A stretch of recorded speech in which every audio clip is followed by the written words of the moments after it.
Assalamualaikum warahmatullahi wabarakatuh. Shalom, Om Swastiastu, Namo Buddhaya, salam kebajikan, dan selamat pagi untuk kita semua. Perkenalkan, kami dari kelompok 20, mata kuliah Metodologi Penelitian dari Departemen Teknik Geologi Universitas Diponegoro Angkatan 2019, dan izinkan kami di sini untuk mempresentasikan terkait inovasi kami yang berjudul Jaket Arjuna. Nah, mengapa inovasi berupa jaket ini timbul? Karena kami di sini ingin memanfaatkan limbah plastik berupa plastik polipropilen dan serbuk batu kapur untuk pembuatan jaket anti radiasi sinar gamma. Dengan tim penyusunnya, yang pertama diketuai oleh Tri Aprinur Cahyo, beserta anggotanya ada Alfia Adina Endarsi, Atina Alfaj, Arinda Prameswari, dan Muhammad Ihwan Arfah. Adapun outline dari presentasi hari ini, yang pertama yaitu pendahuluan, dilanjutkan dengan tinjauan pustaka, yang ketiga adalah tahap pelaksanaan, dan ditutup dengan biaya serta jadwal kegiatan. Pendahuluan.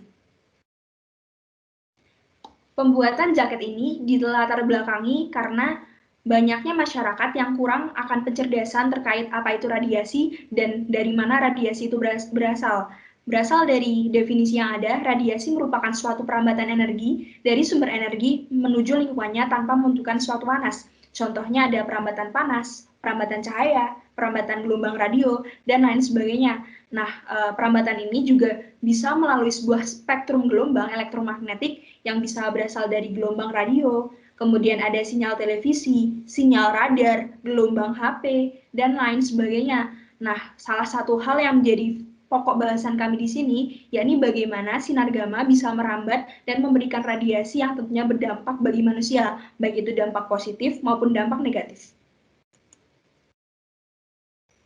Kemudian hal yang lain perlu kita ketahui di sini merupakan jenis-jenis dari radiasi itu sendiri. Nah, radiasi dibedakan menjadi dua. Yang pertama ada radiasi pangyon, yang kedua ada radiasi non-pangyon. Apa sih itu radiasi pangyon dan radiasi non-pangyon? Nah, radiasi pangyon itu sendiri merupakan jenis radiasi yang bisa menyebabkan proses ionisasi apabila berkontak langsung dengan suatu materi, sedangkan radiasi non-pangyon merupakan jenis radiasi yang tidak akan menyebabkan efek ionisasi apabila berinteraksi dengan materi lain seperti gelombang radio, gelombang mikro, sinar ultraviolet, dan lain sebagainya. Hal ini dijelaskan oleh Al-Hadi pada tahun 2000. Kemudian bisa dilihat pada gambar di samping, terdapat 3 jenis radiasi utama, yaitu sinar alfa, sinar beta, dan sinar gamma, yang masing-masingnya mempunyai kekuatan tersendiri untuk menembus bahan-bahan yang ada, seperti kertas, kayu, beton, dan lain sebagainya. Dan di sini yang mempunyai kekuatan sangat besar, yakni sinar gamma. Dan adapun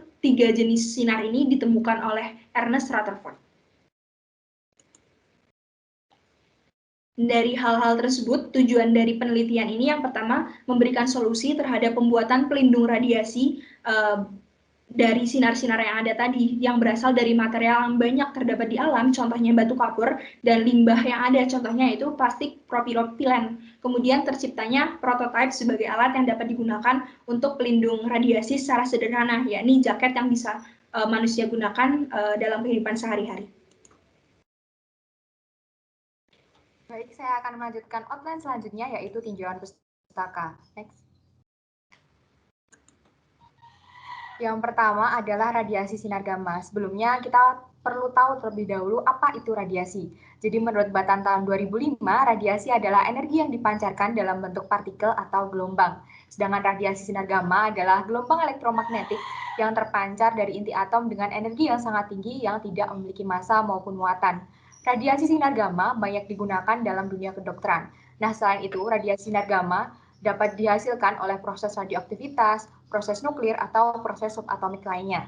Radiasi sinar gamma yang diterima oleh manusia akan memberikan dampak positif dan juga dampak negatif.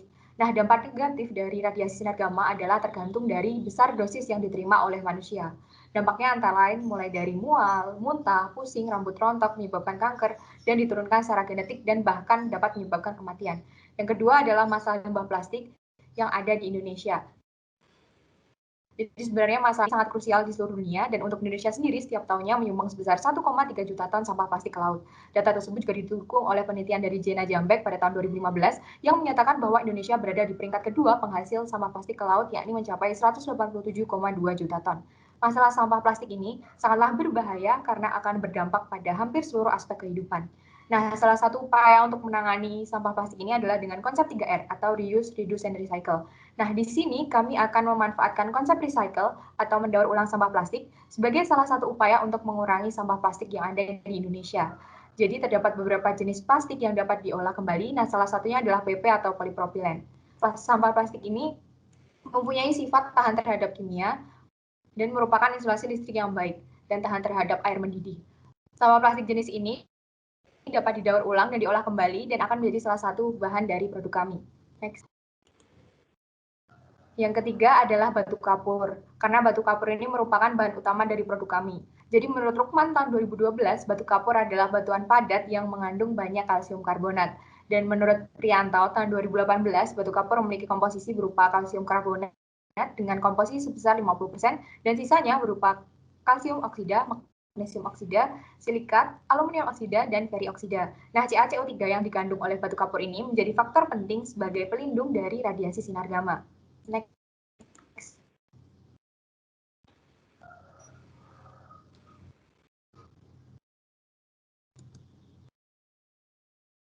Selanjutnya akan dijelaskan teman saya.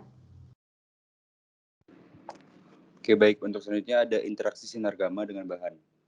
Untuk hubungan interaksi bahan dan pancaran radiasi sinar gamma, menurut Hubble tahun 1989 digambarkan dengan rumus I sama dengan IOE dikurang koefisien atenuasi dikali X. Sedangkan untuk daya serap material perisai radiasi digambarkan melalui rumus DS sama dengan 1 dikurang E dikurang koefisien atenuasi dikali X dikali 100%. Dengan DS sama dengan daya serap dengan satuan persen, koefisien atenuasi komposit dengan satuan mm-1, tebal komposit dengan satuan milimeter, intensitas paparan radiasi yang diteruskan dengan satuan mr per jam, dan intensitas paparan radiasi yang datang dengan satuan mr per jam.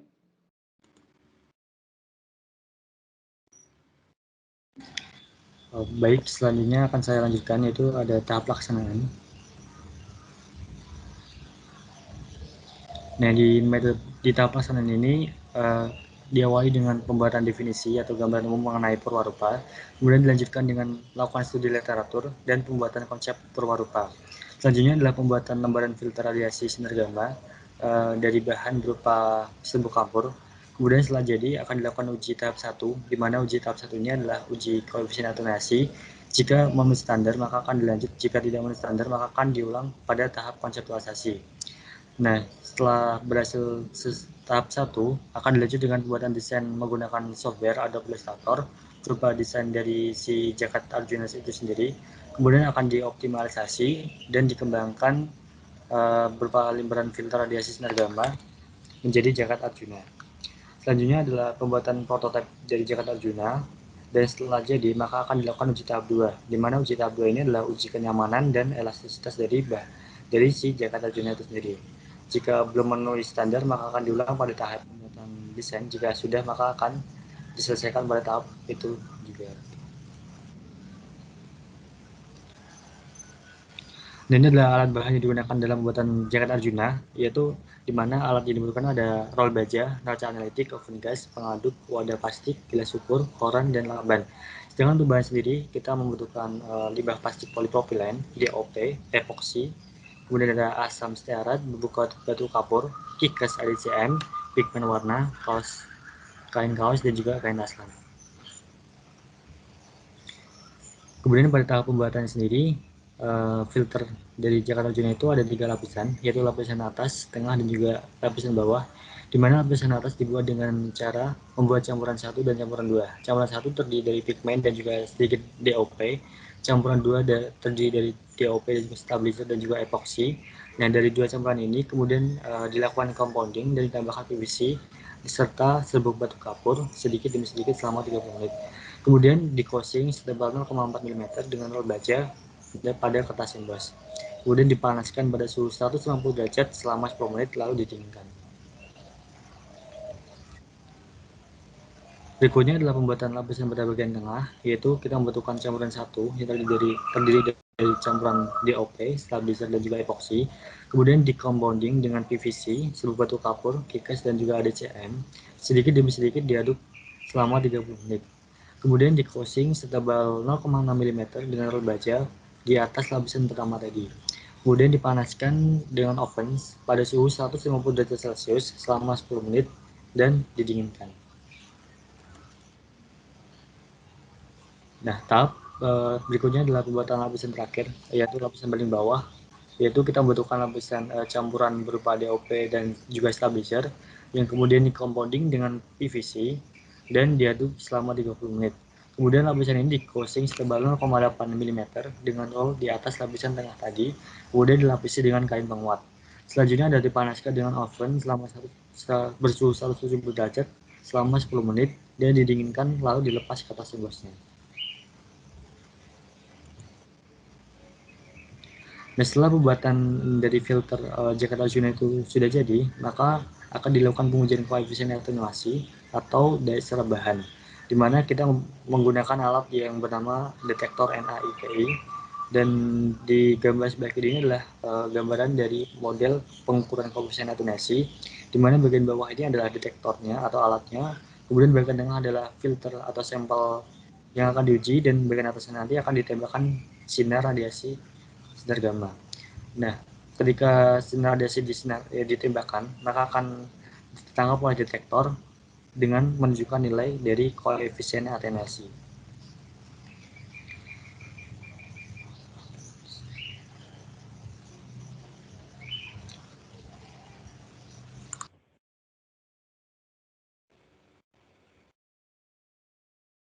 Oke, baik, selanjutnya kesimpulan.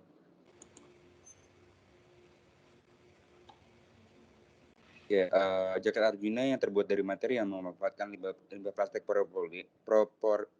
polipropilen dan serbuk batu kapur sebagai material utamanya, tujuannya adalah untuk melindungi diri dari radiasi sinar gamma. Tahapan pembuatannya di tahap awal, tahap pertengahan, dan tahap akhir. Di tahap itu spesifikasi kebutuhan, tahap pertengahan itu konseptualisasi, dan tahap akhir ada pemodelan.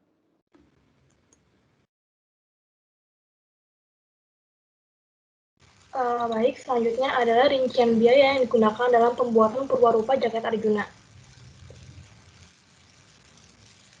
Nah, total biaya yang diperlukan adalah Rp8.880.000, yang mana biaya ini dialokasikan ke dalam 5 kelompok yang meliputi biaya peralatan, biaya bahan habis pakai, biaya transportasi, biaya jasa, dan biaya lain-lain. Yang pertama adalah biaya peralatan yang alokasi dananya itu sebesar Rp5.470.000.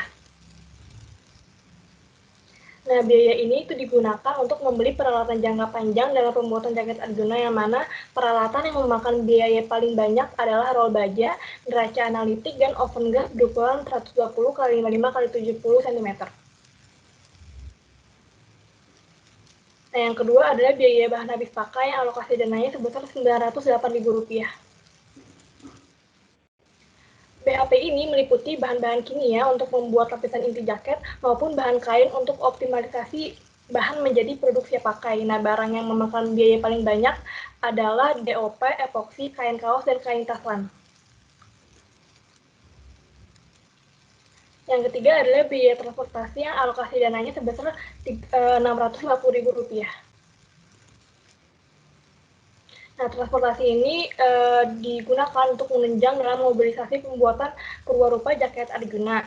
Nah, yang paling banyak membutuhkan alokasi dana transport adalah transportasi ke Jakarta. Yang keempat adalah biaya jasa yang alokasi dananya itu sebesar Rp200.000. Nah, biaya ini digunakan untuk menyewa jasa penjahit dalam optimalisasi pembuatan jaket Arjuna menjadi bahan siap pakai. Yang kelima adalah biaya lain-lain yang alokasi dananya sebesar Rp1.660.000. Biaya ini digunakan untuk keperluan administrasi, yang mana keperluan yang paling banyak dalam butuhkan dana ini adalah pengurusan hak paten. Selanjutnya adalah jadwal kegiatan dalam pembuatan jaket Arjuna. yang mana secara garis besar pembuatan jaket Arjuna dijadwalkan selama 3 bulan lamanya. Pada bulan pertama adalah kegiatan mendefinisikan produk jaket Arjuna. Kegiatannya adalah membuat gambaran umum, melakukan studi literatur, dan juga konseptualisasi. Bulan kedua adalah kegiatan produksi jaket Arjuna yang sudah dipaparkan seperti di metode penelitian pada bab sebelumnya.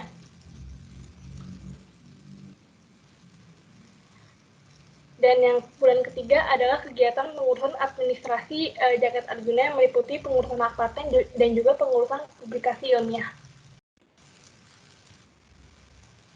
Sekian pemaparan dari kelompok kami. Terima kasih.